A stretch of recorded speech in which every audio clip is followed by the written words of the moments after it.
Bonjour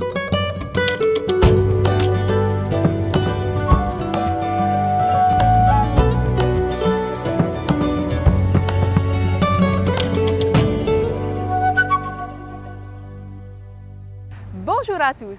Aujourd'hui, nous allons parler d'une maladie chronique fréquente, l'hypertension artérielle. Allons à la rencontre du Dr Reinui Richaud, cardiologue au CHPF, qui nous parlera des facteurs favorisants et surtout des conséquences de l'hypertension artérielle. Yorana Mehiata, en effet, je vais vous parler de l'hypertension artérielle, qui est une maladie grave et fréquente qu'il faut prendre au sérieux devant le risque de complications. La tension ou pression sanguine est la pression du sang générée par le cœur à l'intérieur de l'ensemble des artères du corps, comme une pompe.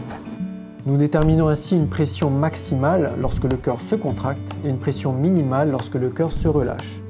Cette pression maximale et minimale ne doivent pas dépasser 14 et 9 respectivement, sinon on parle d'hypertension artérielle.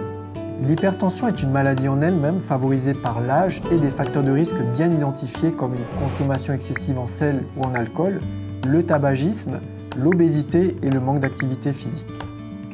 Plus rarement, il existe des maladies qui engendrent secondairement de l'hypertension, des maladies du rein, des surrénales, un dérèglement hormonal ou alors l'apnée du sommeil.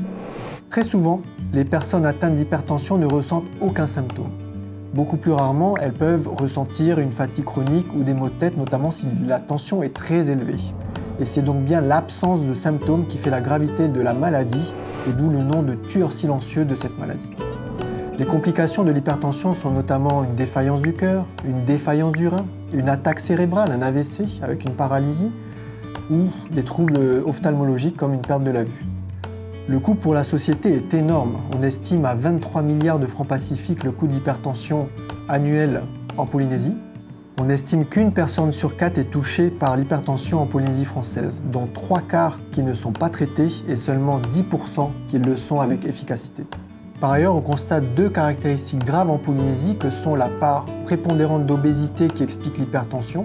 Je rappelle que 70% de la population polynésienne est en surpoids et 40% sont en obésité. Et enfin, un contrôle de la tension beaucoup moins élevé que dans d'autres pays.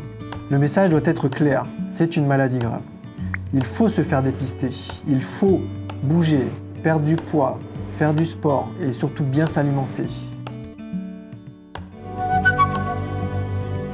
Voilà les amis, je vous donne rendez-vous la semaine prochaine. Nana!